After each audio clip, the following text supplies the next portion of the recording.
The sun was setting on a peaceful Thursday evening as Dr. Thompson finished her final rounds at Children's Hope Hospital. After a long 12-hour shift treating young patients, she was looking forward to getting home to her family. Her Tesla Model Y, a recent anniversary gift, hummed quietly as she drove through the well-maintained streets of Oak Valley. The day had been particularly rewarding. She'd helped a 5-year-old overcome their fear of needles during a routine vaccination, and one of her long-term patients had finally been declared cancer-free. These moments made all the late nights and challenging cases worthwhile. As she turned onto Maple Drive, just 3 blocks from home, red and blue lights suddenly flashed in her rearview mirror. Dr. Thompson checked her speed. She'd been going exactly at the limit.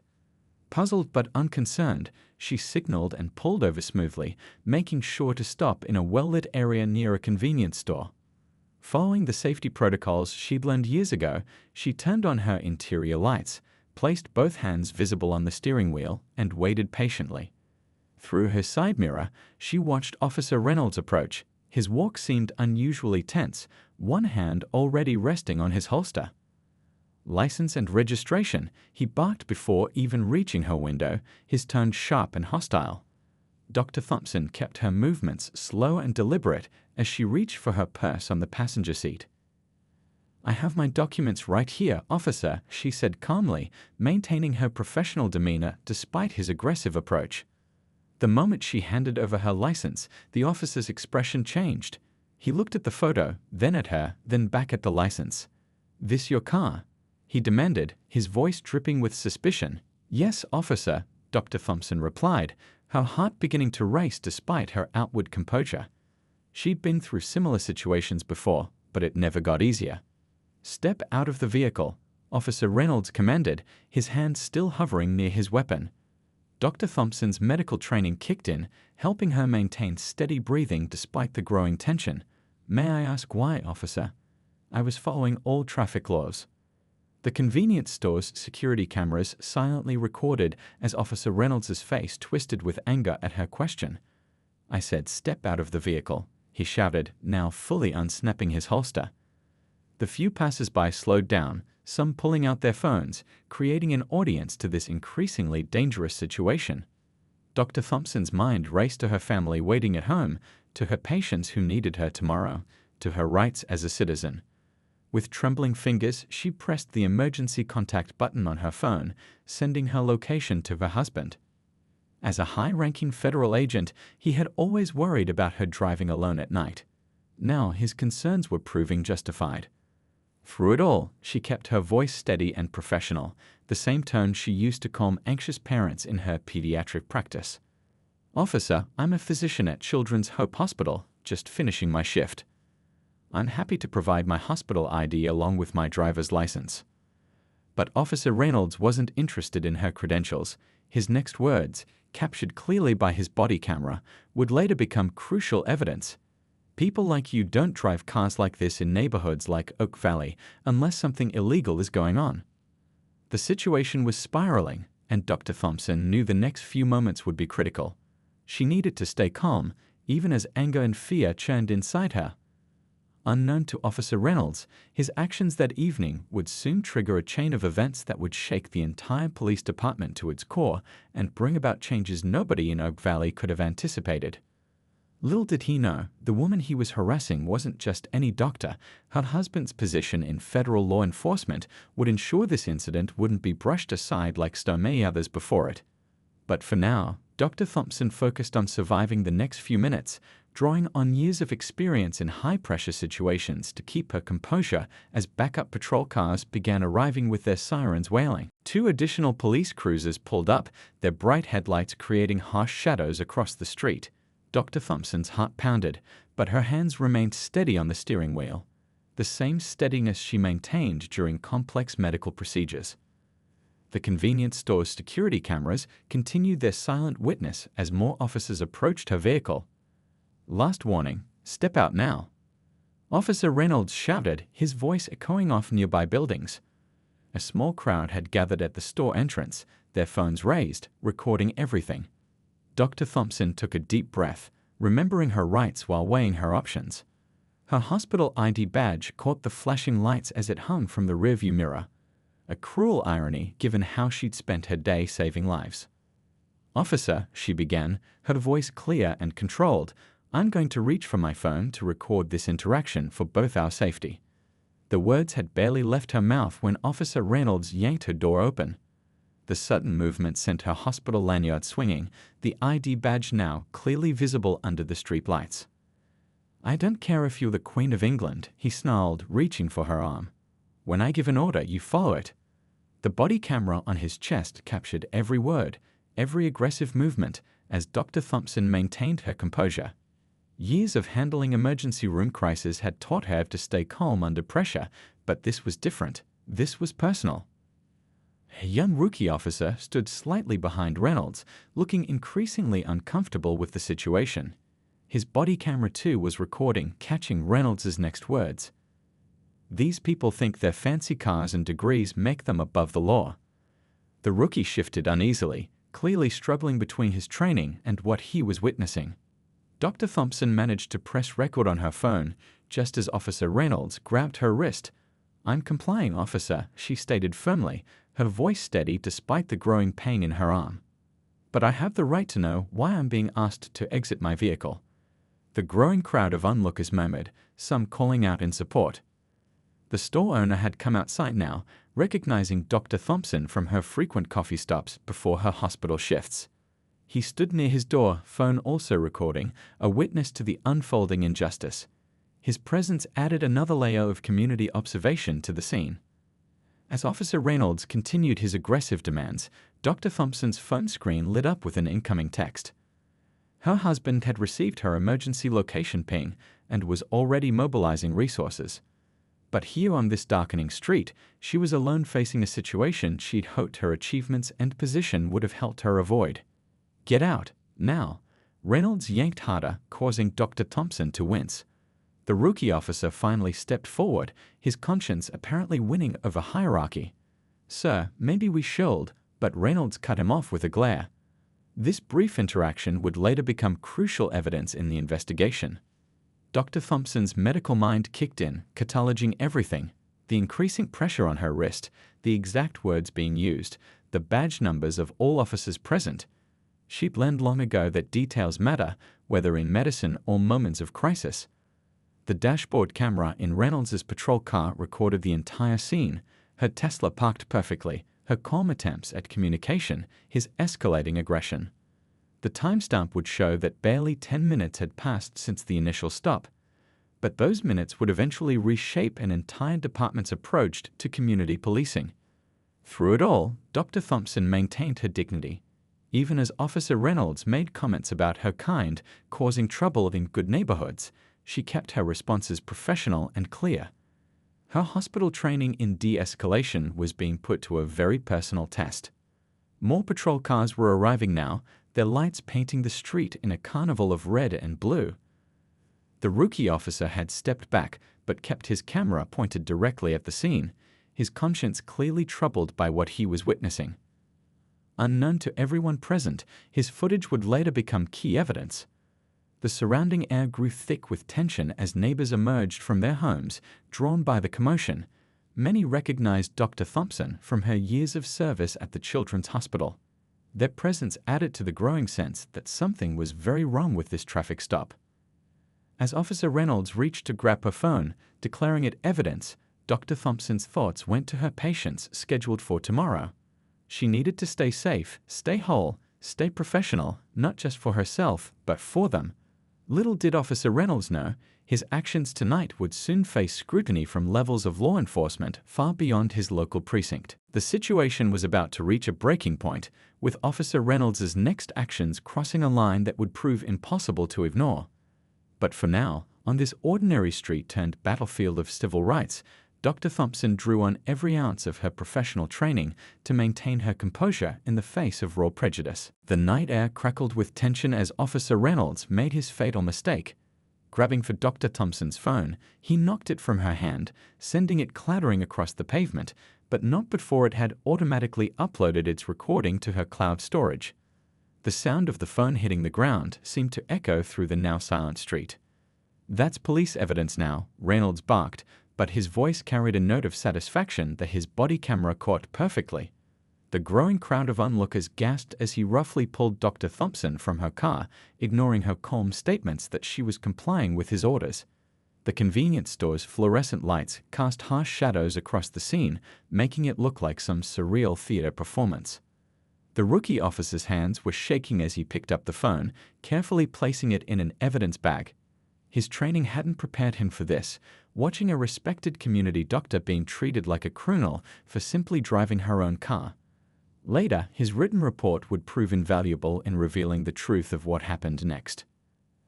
"I can't breathe properly," Dr. Thompson stated clearly, her medical training evident in how precisely she documented her condition. "You're holding my arm at an angle that's restricting my shoulder mobility." Each word was measured, each statement a careful record of what was happening. The nearby cameras, from phones, store security, and police units, captured every moment. A middle-aged woman stepped forward from the crowd, her voice shaking but determined. "I'm a witness," she announced, holding up her phone. "I've been recording since the beginning." Others joined in, a chorus of voices declaring their presence as observers. The community wasn't going to let this incident disappear into the usual silence that followed such encounters. Officer Reynolds' face contorted with rage. "Back up, all of you," he shouted, but his authority was crumbling with each passing second. The additional officers shifted uncomfortably, their training conflicting with what they were witnessing. One of them, a veteran of 20 years, stepped forward to intervene, but Reynolds cut him off. "You people always think you're so special," Reynolds sneered, his words captured crystal clear on multiple devices. "Driving these fancy cars, living in these neighborhoods, acting like you belong." Each word dug his professional grave deeper, but he seemed beyond caring.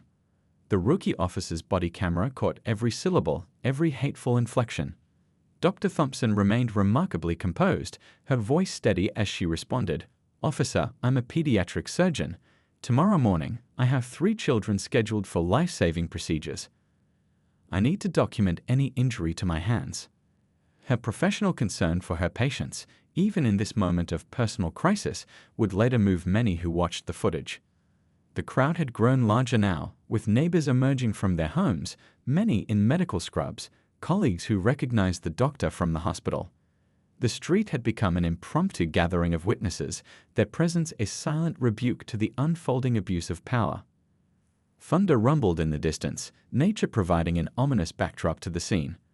The veteran officer finally managed to step in, placing himself between Reynolds and Dr. Thompson. "That's enough," he said firmly, his years of experience evident in his tone. "She's complying, and we need to do this by the book." But Reynolds wasn't finished. His next actions would seal his fate. He reached for his handcuffs while spouting more racially charged comments, each one recorded in high definition by the surrounding forest of cameras. The rookie officer's footage would later show how unnecessary and excessive the force was, as Dr. Thompson had never shown any resistance. Unknown to everyone present, Dr. Thompson's emergency alert had already set powerful wheels in motion.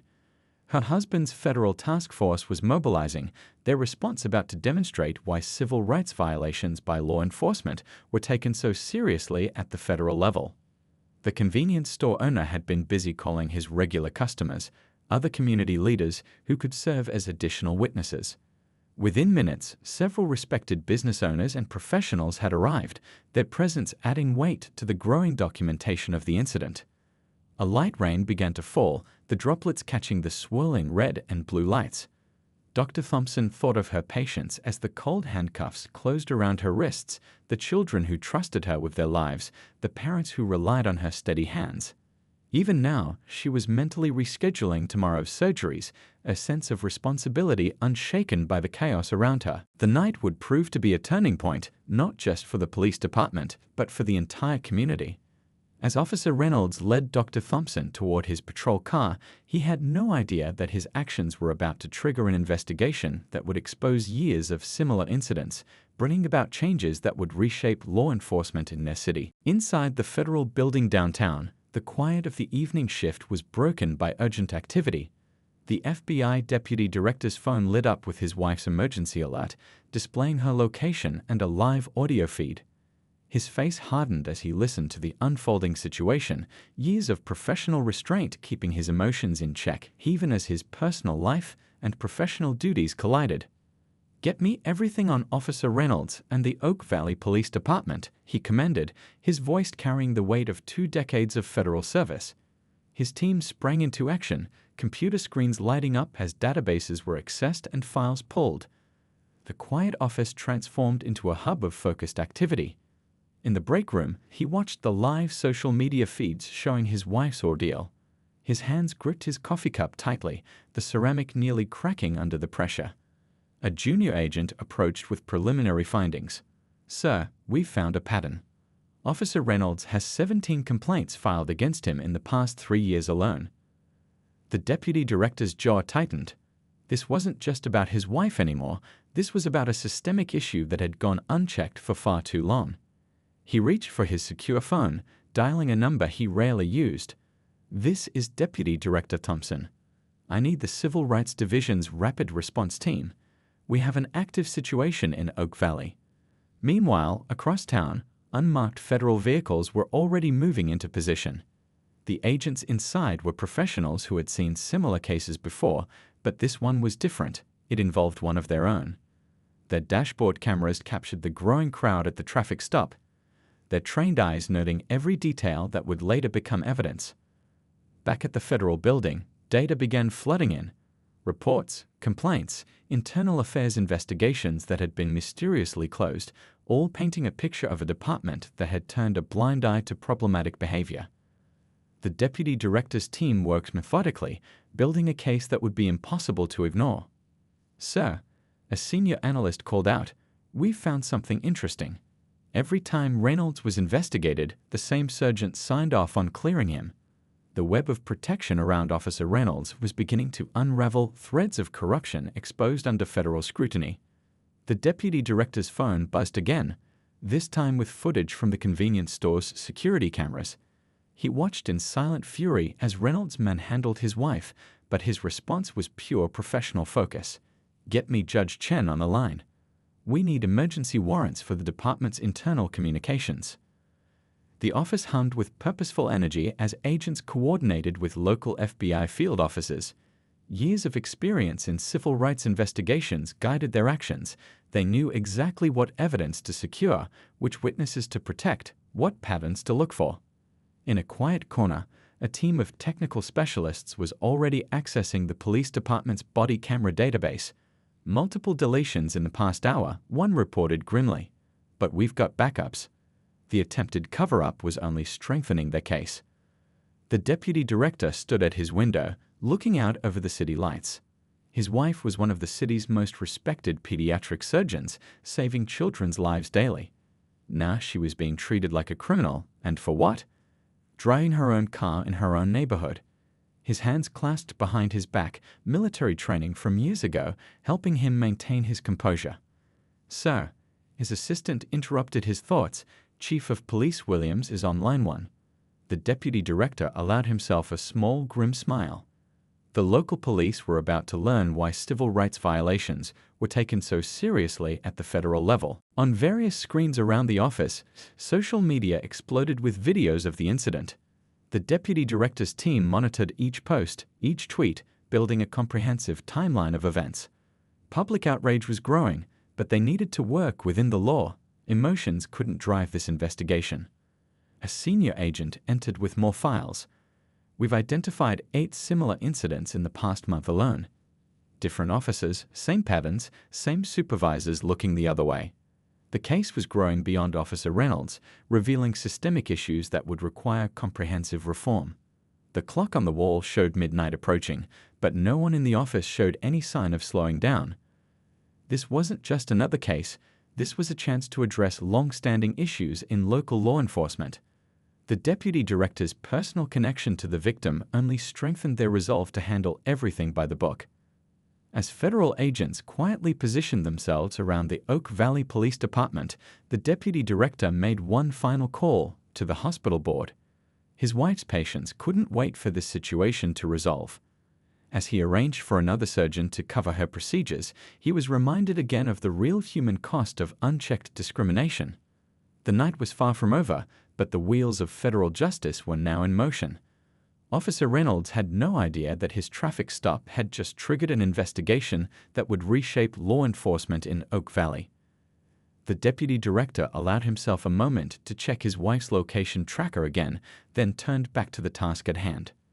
Personal feelings would have to wait. Right now, he had a job to do. Dawn broke over the Oak Valley Police Department as federal agents methodically worked through files and computer records. The night shift officers watched nervously as teams of FBI specialists set up their equipment in the briefing room. Word had spread quickly. This wasn't a routine investigation. In a nearby coffee shop, a young woman watched the activity with particular interest. 2 years ago, she'd filed a complaint against Officer Reynolds after a similar traffic stop, but nothing had come of it. Now, watching federal agents enter the building, she gathered her courage and approached one of them. "I have something you need to see," she said quietly, pulling out her phone. The video she'd kept all this time showed Reynolds using the same aggressive tactics, the same racial slurs. The agent's expression remained professional, but his quick call to headquarters spoke volumes about the video's importance. Inside the police station, the investigation was revealing a troubling pattern. A junior FBI analyst discovered a folder of dismissed complaints, all bearing the same supervisor's signature. "Look at these dates," she pointed out to her superior. Every incident involving Officer Reynolds was closed within 48 hours, no matter how serious the allegations. The police chief sat in his office, watching his carefully maintained system crumble. Years of looking the other way, of protecting his guys, were coming back to haunt him. When an FBI agent placed a stack of files on his desk, all cases involving Reynolds and similar incidents, he realized the game was up. At the hospital, Dr. Thompson's colleagues were sharing their own stories. A nurse recalled how Reynolds had harassed her brother last month. An orderly remembered seeing the officer's aggressive behavior outside a local shop. Each story was carefully documented by federal investigators, building a picture of long-term abuse of power. The rookie officer who had witnessed Dr. Thompson's arrest sat in an interview room, his conscience finally winning out. It wasn't just that night, he explained to the federal investigators. "There's an unwritten rule here. Certain officers can do whatever they want, and the rest of us are supposed to keep quiet." In another part of the building, tech specialists were recovering deleted body camera footage. Months of incidents emerged from the digital archives, each one showing Reynolds and other officers engaging in similar discriminatory behavior. The evidence was damning, but more importantly, it showed a pattern of institutional protection. Community members began arriving at the station throughout the day, each with their own story to tell. An elderly gentleman brought in a journal where he'd documented every questionable police interaction in his neighborhood for the past 5 years. His meticulous records proved invaluable to the investigation. The FBI team discovered a group chat among certain officers, including Reynolds, where they openly bragged about targeting specific neighborhoods and individuals. The messages revealed a culture of discrimination that had gone unchecked for years, protected by supervisors who shared their views. Local news vans gathered outside the police station as word spread about the federal investigation. Inside, agents interviewed officer after officer, piecing together a story of systemic issues that went far beyond one traffic stop or one problematic officer. A breakthrough came when a former police dispatcher provided emails showing how certain complaints were deliberately misrouted or lost in the system. She had kept copies, worried that someday they would be needed. That day had finally come. In the evidence room, investigators found more disturbing patterns. Traffic stop data, arrest records, and use of force reports all pointed to clear racial disparities. The numbers told the story that couldn't be explained away by coincidence or misunderstanding. The deputy director's team worked methodically, building a case that would be impossible to dismiss. Each piece of evidence was carefully logged, each witness statement meticulously recorded. This wasn't just about one incident anymore, it was about changing a deeply rooted system. As evening approached, another woman arrived at the station. She worked at the courthouse and brought records of dismissed cases, all involving questionable arrests by Reynolds and his colleagues. Her hands shook as she handed over the files, years of silent witness finally finding voice. The investigation was revealing not just individual acts of misconduct, but a complex web of protection and privilege. Officers who had tried to report problems found their careers stalled. Those who played along were rewarded with promotions and choice assignments. The system had been designed to protect itself. But now, under federal scrutiny, that system was unraveling. Each new piece of evidence, each witness statement, added to the mounting pressure for real change. The truth about Officer Reynolds and the department's culture of protection was finally coming to light, and there would be no going back to business as usual. A week after the traffic stop incident, the Oak Valley Police Department faced its day of reckoning. The morning sun hadn't yet touched the City Hall steps when news vans began arriving. Inside, federal agents put the finishing touches on their preliminary findings presentation, while journalists and community members filled the public seating area. The police chief sat in his office, staring at the press release in front of him. Officer Reynolds had been placed on administrative leave, but that was just the beginning. The federal investigation had uncovered years of misconduct covered up by a network of complicit supervisors. His phone hadn't stopped ringing since dawn, city council members, community leaders, and reporters all demanding answers. In the hospital cafeteria, Dr. Thompson sipped her coffee, watching the morning news coverage. Her wrists still bore faint bruises from that night, but she was back at work, refusing to let the incident keep her from her patients.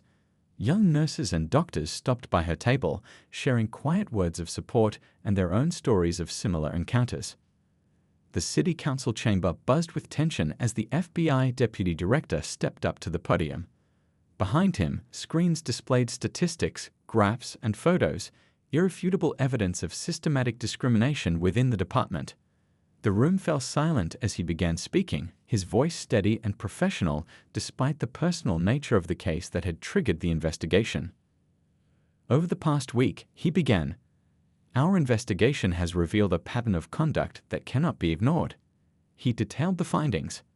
Hundreds of complaints buried, officers protected despite clear evidence of misconduct, and a culture of silence that punished those who tried to speak up. In the back of the room, the rookie officer who had witnessed Dr. Thompson's arrest sat quietly. His testimony had helped break open the case, revealing how new officers were taught to look the other way. Now he watched as years of institutional corruption were laid bare. Community members in the audience nodded as each piece of evidence was presented. They had known about these problems for years, but now finally, someone was listening. An elderly woman wiped tears from her eyes as the deputy director described incidents identical to what her grandson had experienced months ago. Outside City Hall, a crowd gathered around public screens broadcasting the presentation. The convenience store owner who had recorded Dr. Thompson's arrest stood among them, his phone still holding the video that had helped launch the investigation. Around him, neighbors and customers shared their own experiences, finally feeling heard. Back inside, the presentation reached its crucial point. The deputy director announced immediate changes. Officer Reynolds and several supervisors were facing criminal charges. An independent oversight committee would be established. Every complaint filed in the past 5 years would be reviewed by federal investigators. The police chief's face grew paler with each announcement. His department would be under federal supervision for at least 2 years. All officers would undergo mandatory bias training. Body camera footage would be automatically uploaded to an independent server. The old system of internal reviews was over. In the hospital, Dr. Thompson's colleagues gathered around TVs in break rooms and nursing stations, watching the press conference. They had seen how the incident affected her. The slight hesitation when walking to her car at night, the extra care she now took to document every interaction with authority. But they had also seen her strength, her refusal to let fear change how she served her community. The deputy director's voice remained steady as he announced the final measures. A civilian review board would be created, with real power to investigate complaints. Officers with multiple infractions would face automatic suspension pending review. The department's hiring and promotion practices would be completely overhauled. At the back of the chamber, community activists who had fought for these changes for years could hardly believe what they were hearing. One woman clutched her grandson's photo. He had faced similar discrimination months ago. Now finally, real change was coming. The convenience store's security cameras were now part of the official evidence, along with dozens of other recordings showing similar incidents. The deputy director announced that technology would no longer be used to hide misconduct, but to ensure accountability. Every patrol car would be equipped with cameras that couldn't be turned off. As the press conference concluded, the mood in the city was a mix of relief and cautious optimism. Years of systematic problems wouldn't be fixed overnight, but for the first time, there was real hope for change. Dr. Thompson's case had cracked open a door that had been sealed shut for too long. The day marked a turning point for Oak Valley, but everyone knew the real work was just beginning. Real change would require ongoing vigilance and commitment from both law enforcement and the community. But for the first time in years, that change felt possible. 6 months after that fateful traffic stop, Oak Valley had transformed in ways few could have imagined. The morning sun streamed through the windows of the newly established police community center, where Dr. Thompson sat addressing a group of police cadets. Her story had become a powerful teaching tool, but more importantly, it had sparked real, lasting change. Officer Reynolds had been convicted on multiple civil rights violations, his case serving as a warning throughout the law enforcement community. But the story didn't end with his conviction. The rookie officer who had spoken up was now helping train new recruits, teaching them the importance of moral courage and the duty to intervene. In the hospital parking lot, new security cameras watched over the staff's coming and going, not because of increased crime, but because the community had insisted on protecting those who served them. Dr. Thompson's colleagues had turned their anger into action, forming a medical professionals advocacy group that worked directly with law enforcement to improve community relations. The convenience store owner had transformed his shop into an unofficial community hub. His walls now displayed photos of positive interactions between police and residents, alongside information about the new Civilian Oversight Committee. The spot where Dr. Thompson had been wrongfully arrested now bore a small plaque, "Where Change Began." Inside the police department, the changes were even more dramatic. The old guard of supervisors who had protected Reynolds had been replaced by officers committed to reform. Body camera footage was now automatically uploaded to serve as monitored by the Civilian Review Board. Complaint files were public records, accessible through a newly created transparency portal. Dr. Thompson's husband, the FBI deputy director, had used the case to create a national training program. Police departments across the country now sent officers to Oak Valley to learn from their transformation. The program emphasized not just what had gone wrong, but how communities could work together to make things right. The young woman whose video evidence had helped break the case now sat on the Civilian Oversight Committee. Her experience had convinced her to go to law school, and she was already inspiring others to stand up and speak out. The committee's meetings were always full, with community members actively participating in shaping police policy. In the pediatric ward, Dr. Thompson's patients noticed something different too. Police officers regularly visited, reading to sick children and building bridges with families who had once feared them. The hospital had become a place where healing happened on multiple levels, not just physical, but social too. The rookie officer who had witnessed the original incident had been promoted to training supervisor. His first act was to rewrite the department's escalation protocols, emphasizing communication and respect over confrontation. New officers learned from day one that their primary duty was to protect and serve all members of the community equally. Community meetings, once tense affairs with low attendance, now overflowed with engaged citizens. The police chief's replacement, a reformer with a track record of building community trust, made sure every officer spent time walking neighborhoods, getting to know residents, and understanding their concerns. Dr. Thompson and her husband had turned their experience into a foundation for change, providing scholarships to minority students interested in law enforcement careers. Their work was creating a new generation of officers who reflected and understood their community. The convenience store's security cameras, which had captured the initial incident, now served a different purpose. They were part of a community safety network where businesses and police worked together, not to surveil, but to protect. The footage from that night was now used in police academies nationwide as a teaching tool. Local schools had developed programs bringing officers and students together for open discussions about rights, responsibilities, and mutual respect. The sight of patrol cars in school parking lots no longer caused anxiety. Instead, they represented community partners in education. The city's annual budget reflected the changes too. Funds once spent defending misconduct cases now supported community policing initiatives, mental health response teams, and youth outreach programs.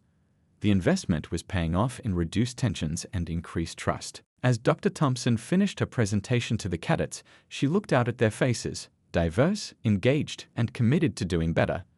The department's new motto, displayed prominently in the training room, read, "Trust through truth, change through understanding." The changes in Oak Valley had created a ripple effect. Other cities sent representatives to study their reforms. National news programs featured their story as an example of how police departments could transform. But for Dr. Thompson and her community, the most important change was in the daily interactions between officers and citizens, small moments of respect and understanding that showed how far they had come.